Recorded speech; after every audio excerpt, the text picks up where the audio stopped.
ภายมันมาฟังธรรมในวัน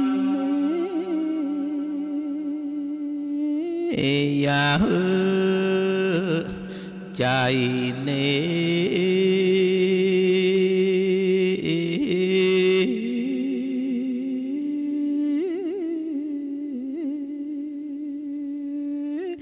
สำรวมอินทรีย์ของตัวไว้มัน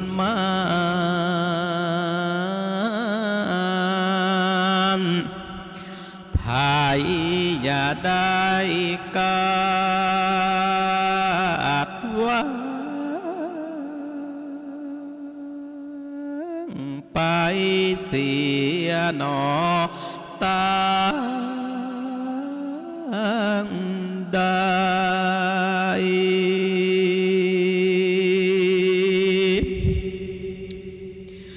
จากพ้นจากความทุกข์ใดถึงสุขผ่องใส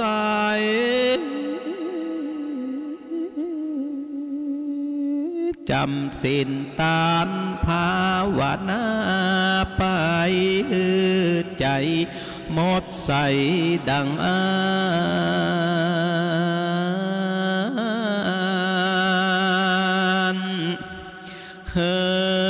ได้ตันไปรอดถึงเมืองสวรรค์ลอดถึงอมตะมหาเนรป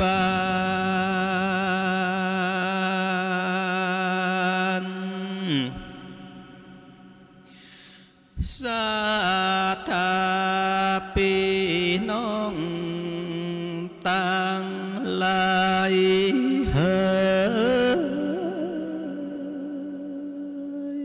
ตึงยิ่งใจหนุ่มเท้า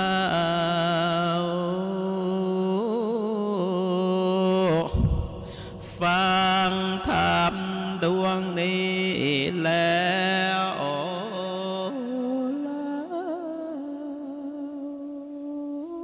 จง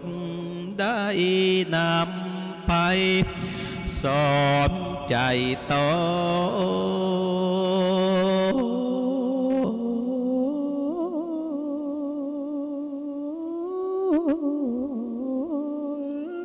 จากเป็น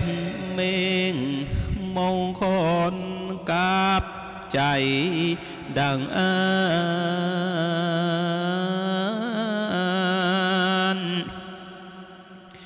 จิตใจจะได้สดใสประดุจดังแม่น้ำสากร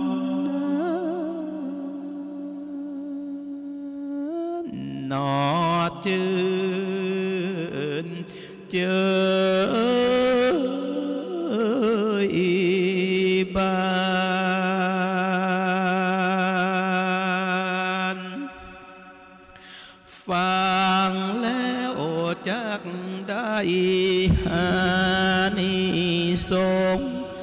หลายภาการจากสุขเจยบ้านสมดังมโนรมดังหานบุญกุศลจากก็เกิดกับใจ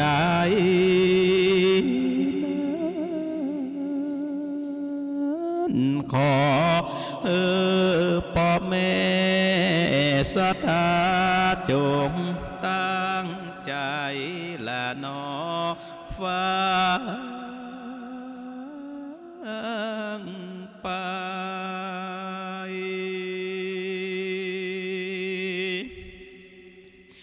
ก็มีนาฬิกาละวัน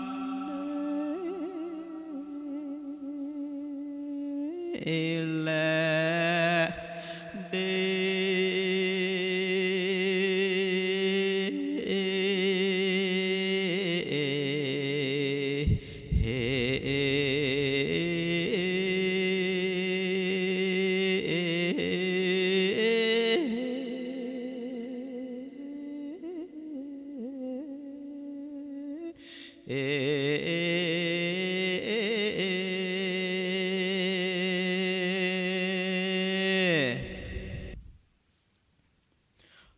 ขอกราบนอบน้อมปูจาเอากูลแห่งองค์สมเด็จพระสัมมาสัมพุทธเจ้าพระสัทธรรมเจ้าพระอริยสังฆเจ้าเอาไว้เนื้อกระหม่อมจอมหัวกับกะเหลาวะไวสาต้านพระมหาเถรานุเถระเจ้าทุกตนทุกองค์ด้วยความเคารพเป็นอย่างสูงเจริญปอนเจริญจิตเจริญใจเจริญโจกจำเริญใจจงมีแก่ท่านบรรดาคณะสัตยาญาติโยมพ่อแม่พี่น้องท่านผู้ฟังทั้งหลายตึงยิงตึงใจตึงหนุ่มตึงเท่าเรากาดปัดในอัตมาภาพพระมหาสมชาตินันทธรรมิโกเจ้าอาวาสวัดหนองยาวตำบลเวียงอำเภอเวียงป่าเป่าจังหวัดเจียงไฮ้จักได้น้อมนำพระราชธรรมเทศนาอันเป็นคำสั่งคำสอนขององค์สมเด็จพระจินวรสัมมาสัมพุทธเจ้า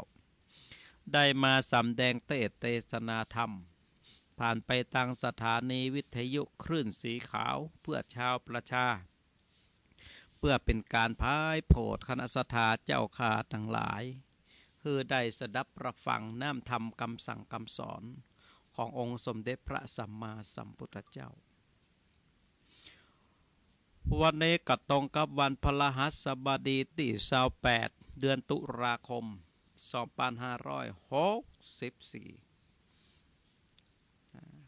ศรัทธาญาติโยมทั้งหลายก็มาปะกับอาตมาภาพเป็นประจำ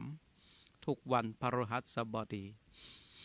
ก็ห่างหายไปประมาณ2 อาทิตย์เนื่องจากว่าวันพฤหัสบดี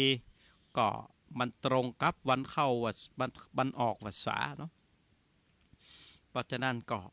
ปรับเปลี่ยนไปตามสภาพนะศรัทธาญาติโยมพ่อแม่พี่น้องทั้งหลายช่วงนี้ก็เป็นช่วงการทอดกฐินสามัคคีวัดเหนือวัดใต้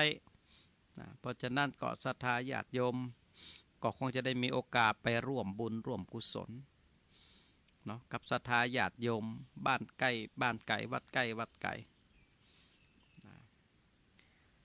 การทอดกฐินสามัคคีก็เป็นพุทธวินัยแห่งองค์สมเด็จพระสัมมาสัมพุทธเจ้าได้ตรัสเอาไว้เพื่อที่จะเป็นการอนุเคราะห์สงเคราะห์พระภิกษุสงฆ์องค์สังฆเจ้าทั้งหลายได้ครองผ้าไตรจีวรผืนใหม่ตลอดระยะเวลา1 ปี3 เดือนที่ผ่านมาก็ได้ประพฤติวัดปฏิบัติธรรมอยู่ในศีลกินในธรรมนำศรัทธาญาติโยมเฮือตานรักษาศีลจำเริญเมตตาภาวนาก็ได้อานิสงส์ของการประพฤติปฏิบัติธรรมในระหว่างการจำพรรษาครบ3 เดือนเนาะศรัทธาญาติโยมทั้งหลายก็ปากันเสาะหาผ้าไตรจีวรผ้าไตรจีวรผืนหนึ่งเพื่อที่จะน้อมนำถวายคือกับพระภิกษุสงฆ์องค์สังฆเจ้าที่มีจีวรอันเก่าแก่ค่ำคล้า ก็ถวายให้เปิ่นไปส่วนบริวารกฐินศรัทธาญาติโยมที่เป็นเงินเป็นคำเป็นทองอะไรอย่างต่าง เปิ่นเกาะศรัทธาญาติโยมเปิ่นเกาะถวายไปตัวนะเพื่อที่จะนำปัจจัยเงินคำอะไรอย่างต่างๆนะไปทำนุบำรุงบุรณปฏิสังขรณ์ศาสนวัตถุนะตลอดจนถึงการอยู่การคบการชั้นอะไรอย่างต่างๆของพระภิกษุสงฆ์องค์สามเณรภายในวัดกาดน้ำกาไฟกับข้าวกับปลาอาหารเนาะอะไรอย่างต่างๆอันนี้ก็เป็นการบำรุงพระพุทธศาสนาเป็นการอนุเคราะห์สงเคราะห์นะพระภิกษุสงฆ์องค์สามเณรทั้งหลายนะเพื่อได้มีชีวิตอยู่ในบวรพระพุทธศาสนาอย่างมีความผาสุกตามสมณวิสัยหรือว่าอยู่อย่างพอเพียงพอให้พอดีนะอันนี้ก็เป็นหน้าที่ของพุทธบริษัทตั้งสี่ศรัทธาญาติโยมอุปาสกอุบาสิกาทั้งหลายจะต้องได้ช่วยกันก้ำจูพระพุทธศาสนาเนาะเพราะฉะนั้นวันนี้อาตมาภาพก็เลยนำพระธรรมเทศนาแบบปื้นเมืองเหนือมีชื่อเรื่องว่าอานิสงส์ตานผ้าไตรจีวรเนาะนะเพราะว่าในกฐินนั่นนะมันจะมีผ้าไตรจีวรตัวศรัทธาญาติโยมที่เขาจะได้ถวายตานให้กับตุเจ้าพระนายนะที่เปิ่นจำภาษาอยู่ในอาวาสนั้นๆอยู่นะเมื่อเขาตานผ้าไตรจีวรเขาจะได้รับอานิสงส์อย่างใดเพราะศรัทธาญาติโยมก็จะได้ศึกษาเรียนรู้ไปพร้อมกันเนาะนะโมตัสสะภะคะวะโตอะระหันโต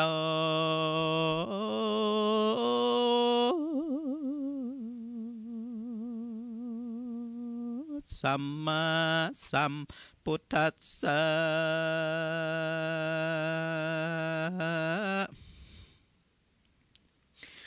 วั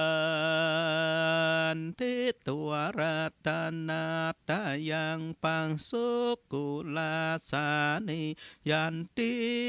ตังลินิสัทธาเวรุวะเนวิหารันโต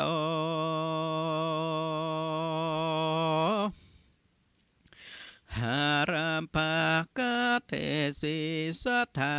นวาสัพปัญโย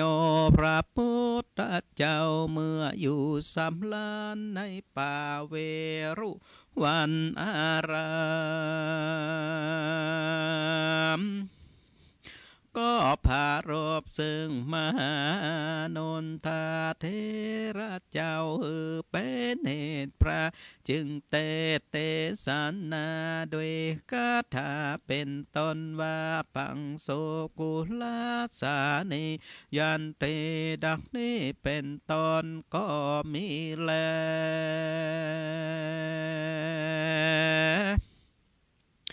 กิราดังจักลูมานี้ยังมีมาเทนเจ้าโตหนึ่งชื่ออนุรุณธาเทนเจ้าก็มาทะลงพาอันเก่าอันมองแมกนักแล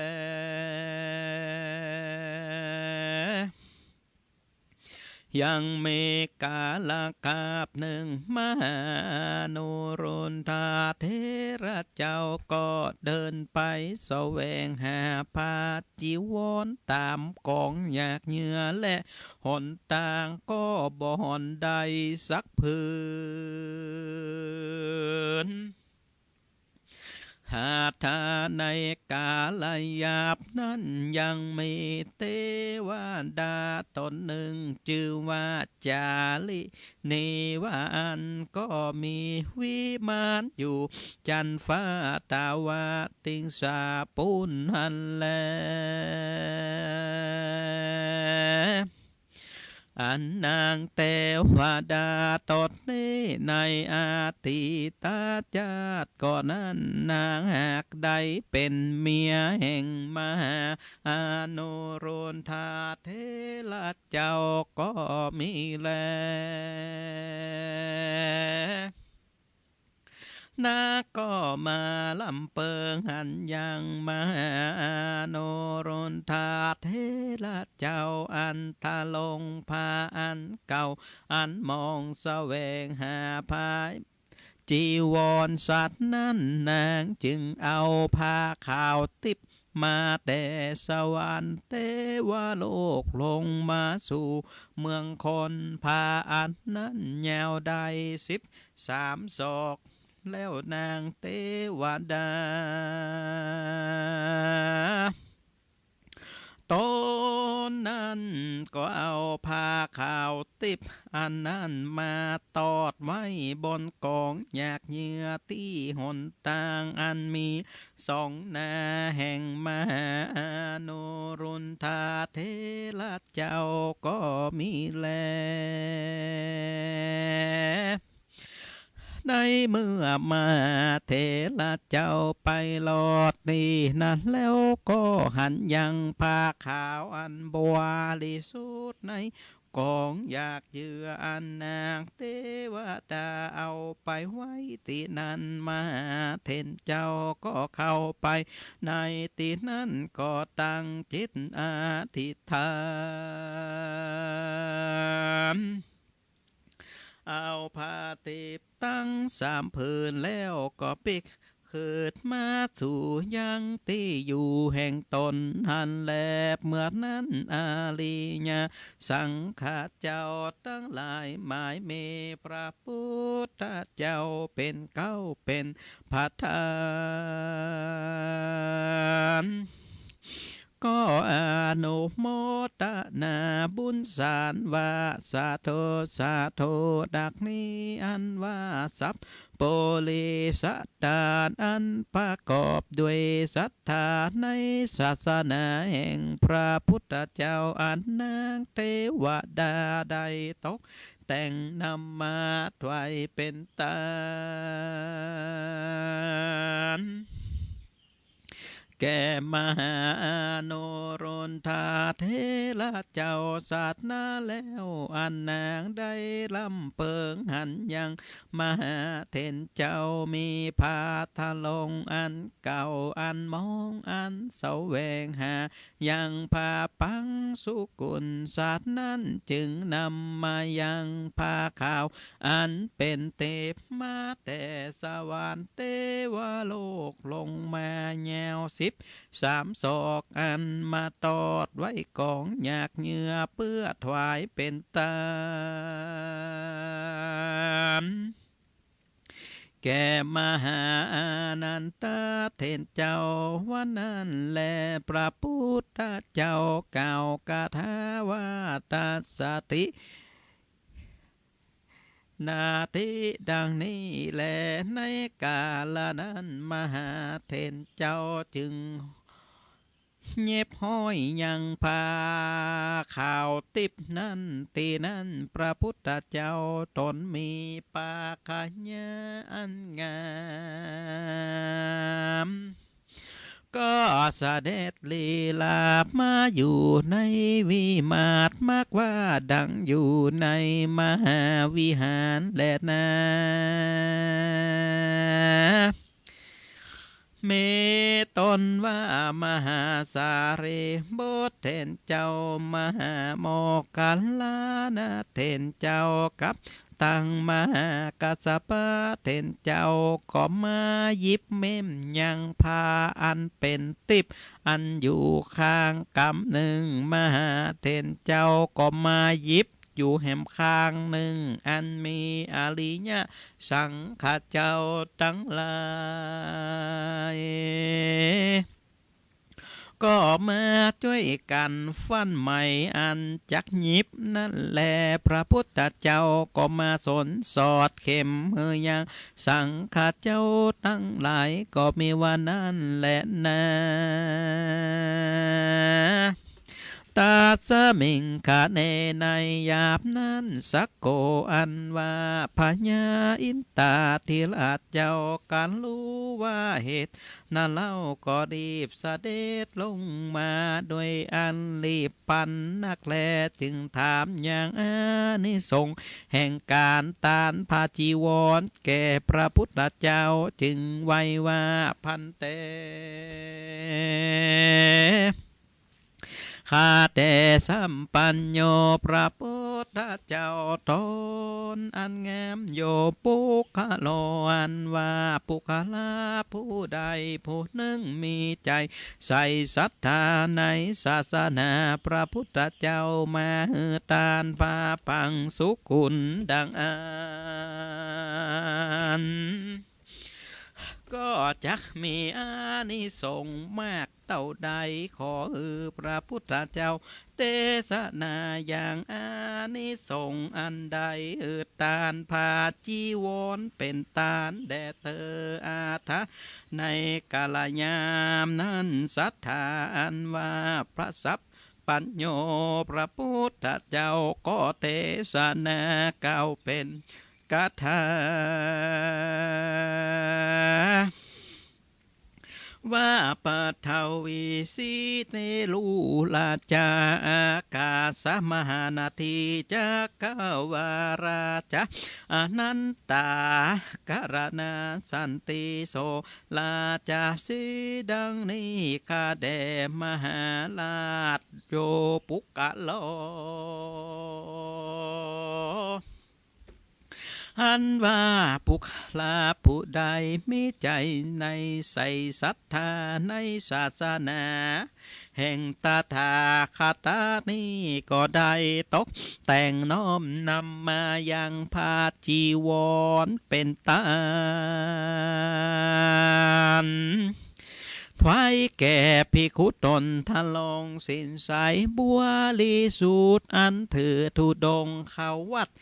13ตามกองศาสนาอันเป็นลูกศิษย์ตถาคตอันมาปานศาสตร์นี้แล้วก็มาบังเกิดอานิสงส์มากนักหนา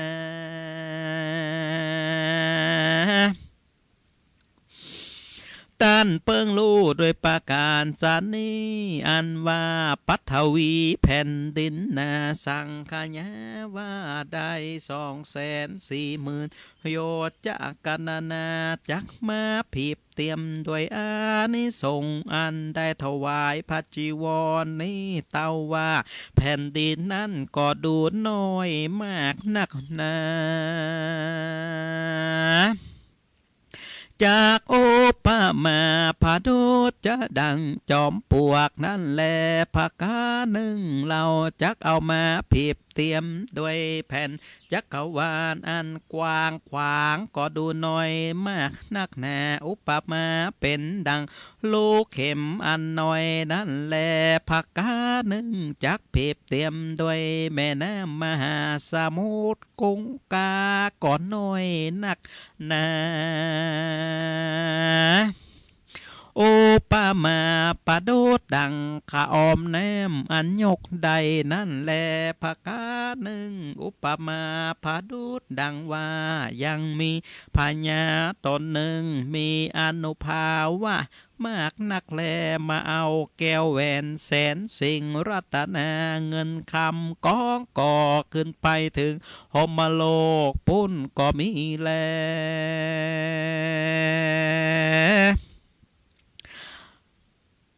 เอาหือตานก็เตียนย่อมมีอานิสงส์มากแต่ดีลีก็ยังว่าบ่เต้าอานิสงส์แห่งการถวายพระจีวรเป็นตาลแต่เสี้ยวเดียวหนึ่งแลผักกาหนึ่งแม่นว่าพัญญาทนได้สร้างวิหารได้ปันหลังสร้างพระธาตุเจดีย์ปันหลังก็ดีก็ยังมีอานิสงส์มากนักแต่แลก็ยังบัดเต้าอานิสงส์แห่งการได้ตานพาจีวรแต่สิ่งเดียวนั่นแล เหตุดังอันพระพุทธเจ้าจึงเทศนาสวาทุกการมากนักหนาพระพุทธเจ้าก็ยกเอาอานิสงส์แห่งการถวายพระจีวรมาเป็น16ส่วนและยกเอาไว้แต่ส่วนหนึ่งมาแบ่งไว้เป็น12ส่วนเอาส่วนหนึ่งนั้นมาเปรียบเทียมก็ด้วยอานิสงส์อันสร้างวิหารได้ปานหลังนั้นจึงจักเต่าอานิสงส์แห่งการพาถวายพระจีวรแต่ส่วนเดียวนั่นแหละกันว่าผู้ขาลายิ่งใจฝูงใดเอาผ้าจีวรเป็นตานแก่ภิกขุสังฆาตนทานลงศีลใสสะอาดดังนี้ปุคลาผู้นั้นกันจุติตายไปมนุษย์ลูกนี่ก็จักได้ขึ้นเสวยสมบัติอันเป็นติบในตาวติงสาสวรรค์อันพาเสริฐกว่าเทวดาทั้งหลายประกอบไปด้วยวิมานผาศาสตร์คำมันสูงได้12โยชน์กันจุติตายจากสวรรค์เทวโลกก็จัก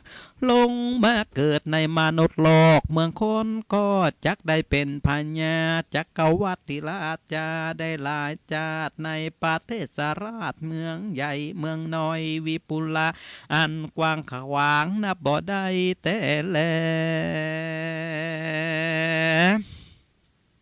ประกาศมึงแม้ว่าทายกทายิกาตั้งหลายได้หืดตาแล้วทุวัง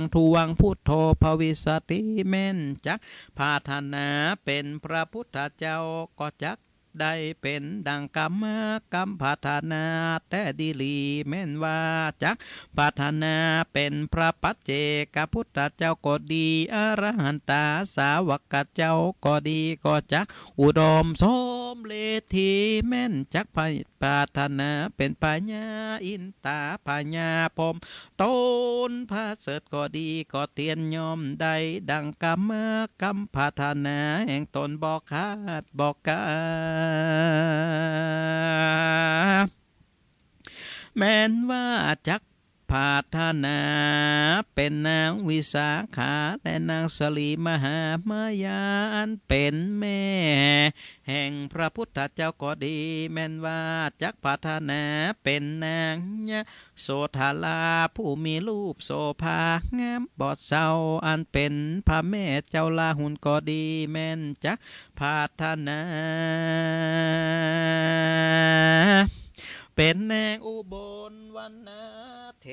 รีก็ดีแม่นจักพัฒนาเป็นนางแก้วรัตนาแห่งพญาจักรวรรดิราชาก็ดีก็ขอจักฮือแล้วดังกรรมพาธนาแห่งต้านตั้งหลายบ่ญาจะเลนาตาชะมาต้านตั้งหลา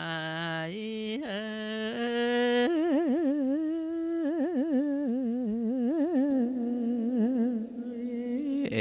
โยขอ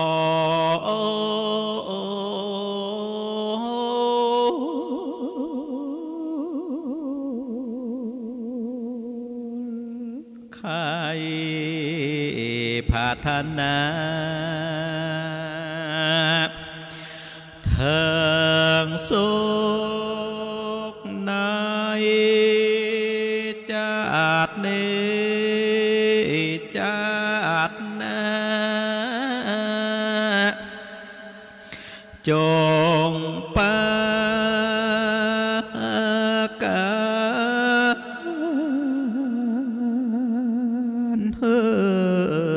ตาลักษาสินเม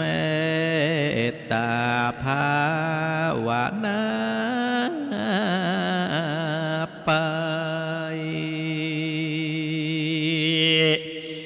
อย่าฮือได้วิตอย่าฮือได้ขาดอย่าได้พระมาทลากาย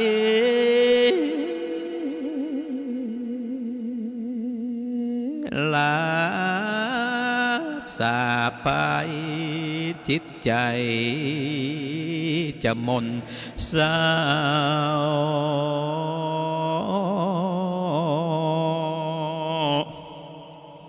เฮอตานตั้งหลายโจคนนาลาวจงก้อยปาฏิบัติไป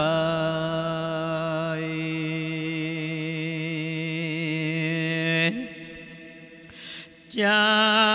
กเป็นบุญปารมีอันงามข่าวสาย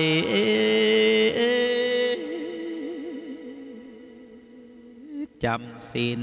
ภาวนาไปจิตใจผ่องใสดัง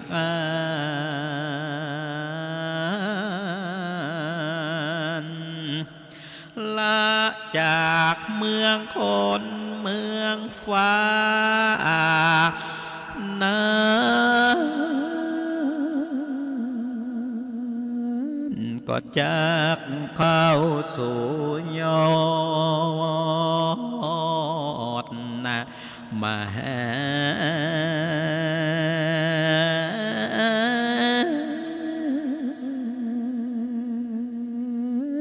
เน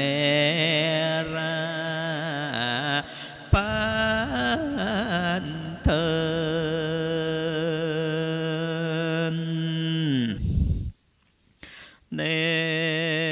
เทตังกิญาสังวันนาวิเศษจาห้องเหตุอานิสงส์ถวายตาลพาจีวรเป็นตาลก็บังกรมสมเลศสาเดชสาธุสาธุสาธุจบลงไปเรียบร้อยอานิสงส์การถวายผ้าไตรจีวรเนาะศรัทธาญาติโยมพ่อแม่พี่น้องทั้งหลายก็คงได้เข้าอกเข้าใจถึงอานิสงส์ของการถวายผ้าไตรจีวรเป็นตาลแด่พระภิกษุสงฆ์องค์สามเณรเจ้าว่ามันมีมากปวงหลวงหลายมากน้อยขนาดไหนอาตมาภาพจะได้สรุปพอคือศรัทธาญาติโยมได้เข้าอกเข้าใจให้สักเล็กสักน้อยเป็นข้อไปอานิสงส์ของการถวายผ้าไตรจีวรเป็นตาลตามเนื้อหาสารธรรมที่อาตมาภาพได้เทศนาเอาไว้ตะกี้ข้อที่หนึ่งบุคคลใดที่ได้ตาลพระไตรจีวรเป็นตาลจะอุดมสมบูรณ์พร้อมไปด้วยมนุษย์สมบัติสวรรค์สมบัติและก็นิพพานสมบัติ2ปุคละผู้ใดมีความตั้งอกตั้งใจนะเสาะหาผ้าขาวอีเนาะนะเอามาย้อมเอามาตัดเอามาเย็บนะคือมันเป็นผืนเป็นไตรขึ้นมาอีนะมีตึงจีวรมีตึงสังฆามีตึงผ้าสบงอังสะปะคดหัดเอวอีเนาะด้วยความตั้งอกตั้งใจทำคนเดียวแล้วก็จวนพ่อแม่พี่น้องวงศาคณาญาติตั้งหลายได้ช่วยกันทำจีวรขึ้นมาอีนะอันนี้ก็จะมีอานิสงส์ก็คือว่าจะได้มนุษย์สมบัติสวรรค์สมบัติและนิพพานสมบัติยกตัวอย่างเช่นการถวายทานผ้าจุลกฐินเนี่ยศรัทธาญาติโยมอันนั้นเนาะก็จะได้อานิสงส์นักเพราะว่าจุลกฐินนี่ศรัทธาญาติโยมทั้งหลายจะต้องทำผ้าจีวรให้มันแล้วให้มันเสร็จภายใน1 วัน 1 คืนศรัทธาก็จะมาช่วยกันเต็มวัดเต็มว่า ก็จะได้หันน้ำจิตน้ำใจหันความสมัครสมานความสามัคคีอะไรอย่างต่างๆที่มันเกิดขึ้นภายในวัดภายในหมู่บ้านนั้นๆนี่นะอันนี้ก็มีอานิสงส์มากปวงหลงหลายข้อที่3ถ้าเฮาท่านทั้งหลายนะได้นำผ้าไตรจีวรไปถวายพระภิกขุสงฆ์สามเณรที่บริสุทธิ์มีศีลใสบริสุทธิ์แล้วองค์สมเด็จพระสัมมาสัมพุทธเจ้าก็ได้ตรัสเอาไว้ในเนื้อธรรมตะกี้ว่าโอ้เมอานิสงส์นักขนาดนักยิ่งกว่าตานวิหารได้ปันหลังอย่านักกว่ากวานฮือตานทรัพย์สินเงินคำแก้วแหวนแสนสิ่งถึงแม้ว่าจะเอาแก้วแหวนเงินทองเอามากองตั้งแต่พื้นปฐวีเนี่ยพื้นแผ่นดินเนี่ยจนท่วมท้นไปถึงจันฟ้ามหาพรหมนะก็ยังบัดเต่าการฮือตานผ้าจีวรเป็นตานสถาญาติโยมก็ยังบัดเต่าการฮือผ้าไตรจีวรเป็นตานเดือมผ้าไตรจีวร1 ชุดที่เฮาท่านทั้งหลายได้ทำขึ้นมาด้วยความตั้งอกตั้งใจมันมีอานิสงส์มากปวงหลงหลายถึงขนาดนี้นะแต่ศรัทธาญาติโยมก็จะต้องไปถวายทานคือกับตุเจ้าพระสงฆ์องค์เนนที่เปิ้นขาดแคลนนะที่เปิ้นขาดแคลนที่เปิ้นมีจีวรอันหมองอันเศร้าที่เปิ้นมีจีวรที่ใจมาเมินละอย่านะเฮาก็เอาจีวรของเฮานะไปถวายทานให้เปิดนะอานิสงส์มันก็จะเกิดขึ้นนะดังนั้นแล้วศรัทธาญาติโยมพ่อแม่พี่น้องท่านผู้ฟังทั้งหลายการพาดตานถวายผ้าไตรจีวรนะถือได้ว่านะเป็นการถวายทานอย่างหนึ่งในบวรพระพุทธศาสนาติทำมือเฮาตันทั้งหลายอุดมสมบูรณ์ไปพร้อมด้วยมนุษย์สมบัติสวรรค์สมบัตินิพพานสมบัติโภคะสมบัติอันนี้คือเป็นการถวายทานถือว่าเป็นด่านแรกของการเข้าสู่นิพพานแต่ว่าจะถวายทานอย่างเดียวบ่รักษาศีลแหมก็บ่ดีจะรักษาศีลอย่างเดียวบ่เจริญเมตตาภาวนาก็บ่ได้เพราะฉะนั้นจะต้องฮือทานโดยรักษาศีลและจำเริญเมตตาภาวนาฮือทำฮือมันครบทั้ง3หลักนี้จะขาดอย่างใดอย่างหนึ่งไปบ่ได้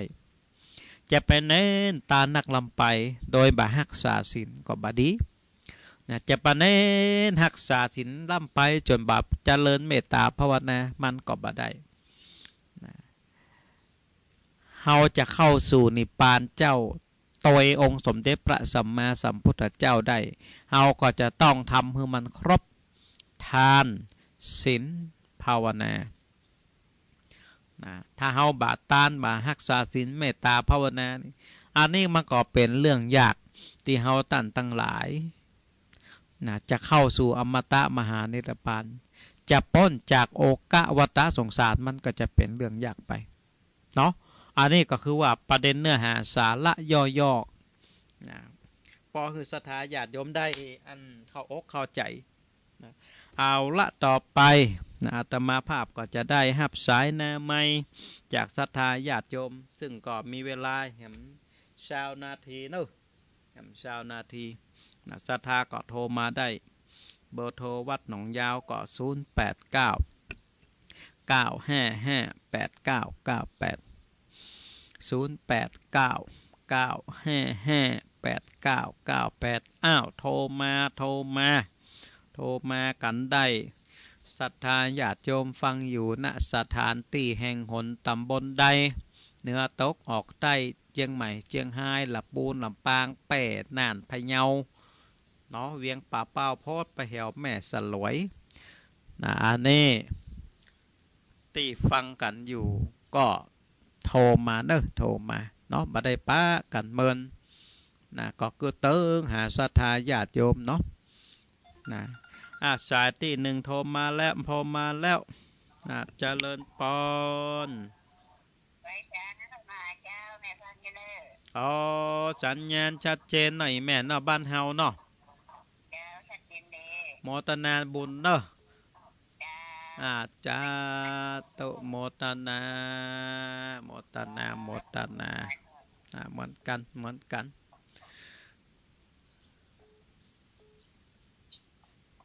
ฮับแล้วเด้อเจริญปอน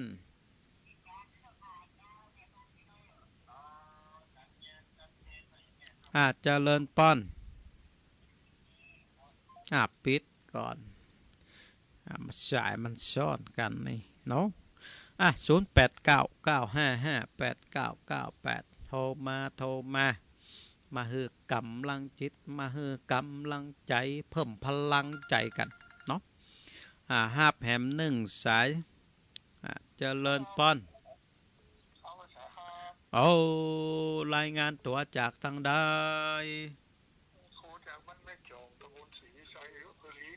เอาสัญญาณชัดเจนนายยมป่อเนาะอากาศเป็นได้พ่องตั้งอำเภอลีปุ่นบัดเดียวนี่เริ่มหนาวเริ่มอย่างขึ้นมาแล้วเนาะโอ้อากาศกับฝนให้จะมดแล้วเนาะป่อเนาะฝนให้จะมดจะเสี่ยงละโอ้มันลงขนาดปีนี้เนาะเอาละโมตนาป่อเนอะจาตุโมตนาโมตนาแหมหนึ่งสายเจริญปอนโอ้จากทางใดบ้านฉันตีสุกสัญญาณชัดเจนหน่อยป่อเนาะธรรมะธรรมโมก็เข้าใจอยู่เนาะวันนี้เนาะ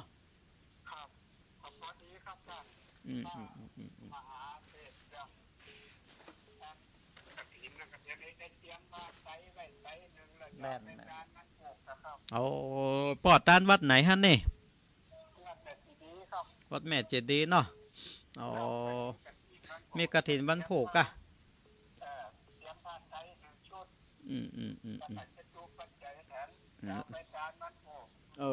โมตนาตัวเนอะจะตุเนอะเอาละต่อไปแหมหนึ่งสายเจริญปอนเอาแม่ไล่ภาพเตจะสัญญาณชัดเจนเนาะวางนี้บัดไตอันทานกัดถิ่นตีวัดไหนกะ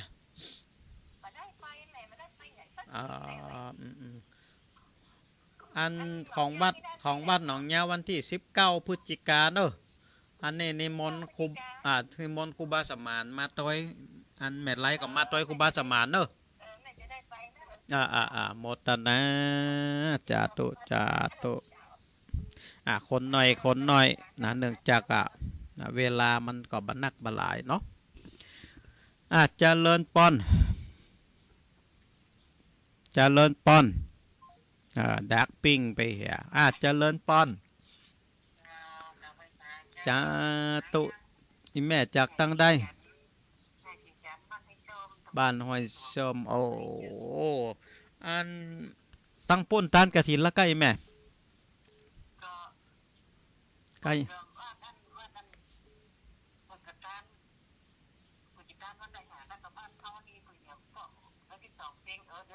เดินหยิบเป็กโอ้โมตนาตัวอ๋อ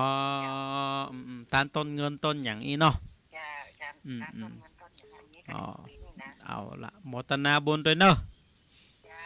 จาตุโมตนาเอาละต่อไปแหมหนึ่งสายเจริญปอน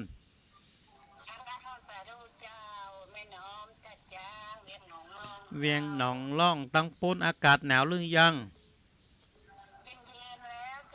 เย็นมาผ่องละเนาะอากาศเปลี่ยนก็รักษาสุขภาพกายตัวเนาะละสาธุโมตนาศรัทธาญาติโยมตั้งเวียงหนองล่องตัวเนาะจาตุโมตนาต่อไปแหมหนึ่งสาย ไปสาเจ้าพระมหาโอ้โยมแม่จากทางใด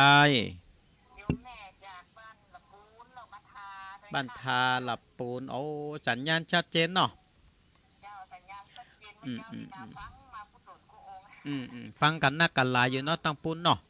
เจ้าฟังกันอยู่มันสถานีนี้ก็ถึงฟังกันตลแม่อดละฟังกันตลอดหูเจ้าจักครูบาสังฆะเนาะแม่ฟังพระอาจารย์เบิร์ดละมาแล้วเห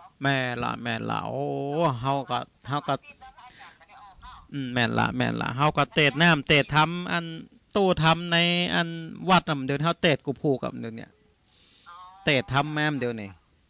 เจ้าแม่อนุโมทนาด้วยอาเด้อจาตุโมตนาโมตนาบนโมตนาบนศรัทธาญาติโยมแฮมหนึ่งสายป้าสีดาเจ้าไว้สาเจ้าท่านเอาจะพูดท่านเอาเดี๋ยววันหลังมาดันว่าท่านเอาเรื่องนางสุคนวรรณามาเล่าเด้อเจ้าอ๋อเดี๋ยววันติดเนี่ยกะวันติดเนี่ยกะวันที่ช่องใดถ้าฟังวันติดเนี่ยกะเนอะวันติดก็อัน2 ทุ่มถึง2 ทุ่มถึง4 ทุ่มทุกวันค่ำคืนวันอาทิตย์ป้าดาคืน94คืน94มาคืนคืน94มาคืนป้าดาบอกฟังกะเจ้ามาลำได้ฟังผู้น้องมันเพราะว่ามันฟังประจับเจ้าอ่าก็แม่เจ้าด้านเพราะว่าเจ้าพูดมันแม่อาจารย์เนี่ยเนาะแม่ขจานแม่ขจานแม่ขจานเนอะจับจองฟังตั้งแม่ขจานโมเดิร์นเรดิโอเนอะเจ้าเจ้าทุกวันทุกวันอาทิตย์ทุกวันทุกวันอาทิตย์ตั้งแต่2 ทุ่มจนถึง4 ทุ่ม2 ชั่วโมงก่อนประดาอันนี้เป็นสถานีวิทยุของอันเวียงปะเป้าบ้านเฮานะโมตนาเนอะจาตุอันนี้ก็ศรัทธาญาติโยมก็ติดตามฟังกันได้เนอะทุกค่ำคืนของวันอาทิตย์ตั้งแต่เวลา8 โมงหมดคืนจนถึง10 โมงหมดคืน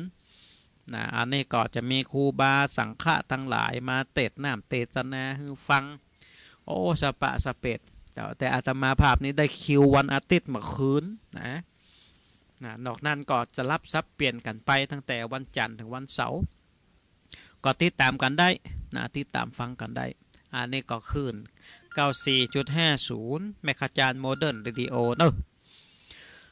ต่อไปแฮม1 สาย 0899558998 เจริญป้อนโอ้จัญญาณชัดเจนก่อนแม่ชัดเจนชัดเจ๋ววัดลังกานี่เนาะวัดลังกาปนต้านกระถินมาได้แม่อืมเบิดบัดได้ไปวันนี้จะไปต้านกระถินวัดศรีคำเวียงวันนี้นะวันนี้มีต้านกระถินวัดศรีคำเวียงจำเป็นต้องไปห่วมเปิ่นเนาะ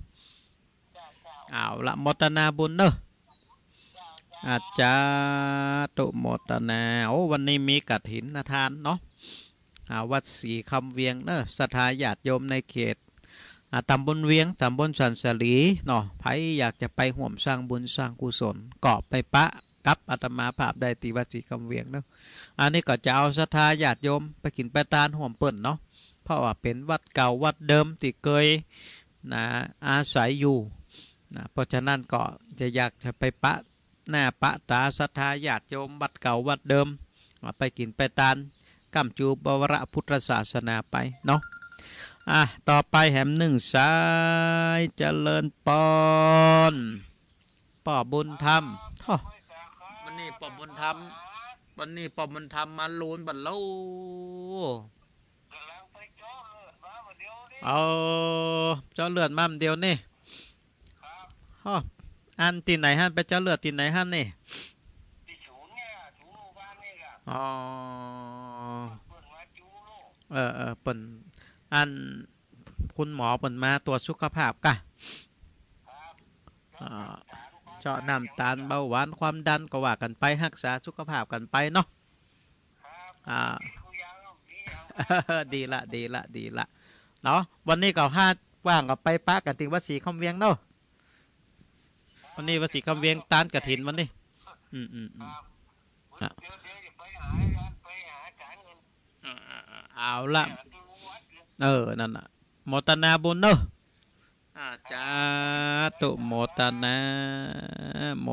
าป่อบุญธรรมในเปิ่นคาประจำลูกฟังตึงเมื่อคืนฟังตึงเมื่อเจ้า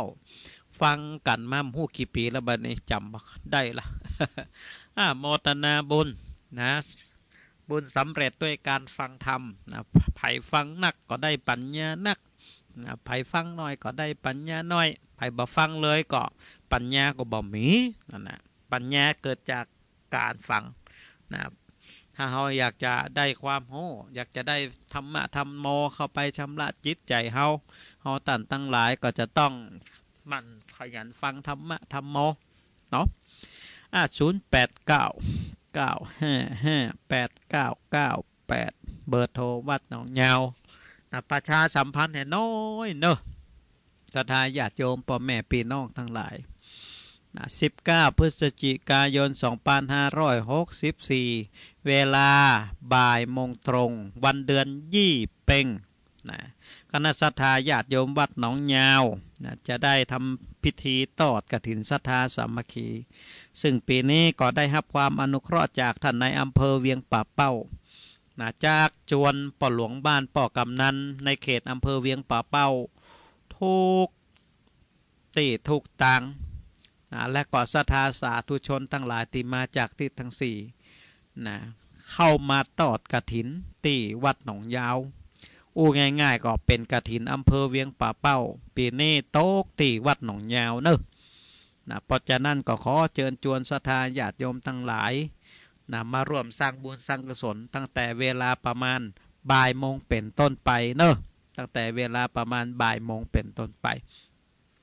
ก่อนเนื่องจากว่าสถานการณ์โควิดศรัทธาญาติโยมต่างวัดก็ได้บมีการจัดพิธีกรรมพิธีการอะไรอย่างมากมายนักก็ใจเวลาให้มันน้อยที่สุดบักเกินชั่วโมงในการประกอบพิธีกรรมในทางศาสนาเพราะฉะนั้นก็เลยตานเวลาบ่ายโมงเวลาบ่ายโมงปุ่นคือศรัทธาญาติโยมมาพร้อมเพียงเรียงหน้ากันแล้วหลังจากนั้นก็จะได้ตอดกฐินของอำเภอเวียงป่าเป้าซึ่งปีนี้ก็ได้รับความอนุเคราะห์จากท่านในอำเภอเวียงป่าเป้าและก็คณะศรัทธาญาติโยมจากอำเภอเวียงป่าเป้าป่อกำนันป่อหลวงบ้านในเขตอำเภอเวียงป่าเป้าได้พร้อมใจกันร่วมกันรับเป็นเจ้าภาพทอดกฐินศรัทธาสามัคคีในคราวครั้งนี้เพื่อที่จะได้นำปัจจัยต่างๆไปแปลงไปสร้างพระธาตุเจดีย์ศรีวิทูลซึ่งปัจจุบันนี้ก็ยังบัดแล้วบัดเสร็จเตื้ออีนะเพราะฉะนั้นก็ศรัทธาญาติโยมทั้งหลายอยากจะมาสร้างบุญสร้างกุศลร่วมกันกับคณะศรัทธาญาติโยมวัดหนองยาวอีนะก็มาร่วมกันได้เนอะในวันเดือนยี่เพ็งตั้งแต่เวลาบ่ายโมงเป็นต้นไป13:00 น.00 น.นี่ก็มาร่วมกันได้ที่วัดหนองยาวเนาะเอาละศรัทธาญาติโยมพ่อแม่พี่น้องทั้งหลายอาตมาภาพก็ขออนุโมทนาบุญศรัทธาญาติโยมอีพ่ออีแม่คนเฒ่าคนแก่นักศีลนักบุญเหนือตกออกใต้ทุกผู้ทุกคนเนาะที่เข้ามาฟังธรรมะในตอนเมื่อเจ้าวันนี้หวังว่าธรรมะธรรมโมที่อาตมาภาพได้เทศน์ทำไปคงจะเป็นเหตุเป็นปัจจัยคือศรัทธาญาติโยมทั้งหลายได้ปัญญาญาณได้หู้หันธรรมะได้เปิดตาเปิดใจคือกับคณะศรัทธาญาติโยมบันนักก่อนหน่อยและงานแห่งงานหนึ่งศรัทธาญาติโยมก็คืองานพระธาตุ42เมืองซึ่งก็เป็นของคณะสงฆ์อำเภอเวียงป่าเป้าคณะสงฆ์อำเภอเวียงป่าเป้าก็หมายความว่าพระธาตุเจดีย์ทั้ง3ดวงนี้ถูกสร้างขึ้นโดยคณะสงฆ์ของอำเภอเวียงป่าเป้าซึ่งหมายความว่าเจ้าอาวาสทุกวัดในเขตอำเภอเวียงป่าเป้าหมายความว่าคณะศรัทธาญาติโยมทั้งหมดทั้งมวลในเขตอำเภอเวียงป่าเป้าได้ไปแปลงได้ไปสร้างเพื่อเป็นอนุสรณ์บุญ เพื่อเป็นอนุสรณ์ตั้งจิตตั้งใจคือเกิดขึ้นกับหมู่พ่อแม่พี่น้องในเขตอำเภอเวียงป่าเป้าแล้วก็ยังเป็นการจักจวนคณะสัตยาติโยมตั้งเชียงใหม่เนาะได้เข้ามามีส่วนร่วมเพื่อที่จะเป็นการทักทอเพื่อที่จะเป็นการประสานความสัมพันธ์ระหว่าง2เมืองก็คือเมืองเชียงไฮ้เวียงป่าเป้าแล้วก็เมืองเชียงใหม่ซึ่งเป็นเมืองปีเมืองน้องกันคือได้มีความสัมพันธ์แนบชิดใกล้กันในเรื่องของการสร้างบุญสร้างกุศลตีวัดพระธาตุสีสองเมืองดอยนางแก้วนะศรัทธาญาติโยมไปอยากจะไปร่วมสร้างบุญสร้างกุศลไปร่วมสร้างพระธาตุเจดีย์ก็ไปได้เนอะทุกวันศรัทธาญาติโยมไปหายไปหอมกันได้ไปขนบดินกี่ตัวกันเนาะไปสร้างบุญสร้างกุศลอย่างน้อยที่สุดเราเกิดมาในชาตินี้เราก็ยังทำคุณงามความดีเอาไว้ในบวรพระพุทธศาสนาซึ่งพระธาตุทั้ง3ดวงนี้ที่42เมืองก็เป็นของส่วนรวมของศรัทธาญาติโยมของประเทศชาติบ้านเมืองบ่ได้เป็นของทุกเจ้าตนใดตนหนึ่งวัดใดวัดหนึ่งแต่ว่าเป็นของศรัทธาญาติโยมหมดทั่วทุกสารทิศอันนี้ได้บุญได้กุศลนักเพราะฉะนั้นก็ขอเชิญชวนศรัทธาญาติโยมไปร่วมสร้างบุญสร้างกุศลได้ทุกวันเลยไปก่ออันว่าเนื้อศรัทธาญาติโยมก็ใส่หน้ากากอนามัยไปตอยเนาะ เอาเจลแอลกอฮอล์ไปตอยก็ทยอยกันไปสร้างบุญสร้างกุศลเนาะบัดเดี๋ยวนี้ก็พระธาตุนี่ก็ก่อสร้างขึ้นไปเรื่อยๆแล้วนะขาดว่าประมาณเดือน2 เดือนนี่ก็เปิ่นก็จะเอาเงินมันแล้วมันเสร็จเพราะฉะนั้นก็ขอเชิญชวนศรัทธาญาติโยมพ่อแม่พี่น้องทั้งหลายไปช่วยกันเนอะที่วัดพระธาตุ42เมืองเอาละท้ายที่สุดนี้อาตมาภาพก็ขออ้างอิงเอาคุณแห่งองค์สมเด็จพระสัมมาสัมพุทธเจ้ามีหลวงพ่อพระเจ้าแสนแส่วัดหนองยาวที่นี่จงได้ดลบันดาลปกปักรักษาศรัทธาเจ้าข้าทั้งหลายได้อยู่ดีมีสุขมีอายุมั่นขวัญยืนเหมือนกันกูคู่กูคนเนอะขอเจริญปอ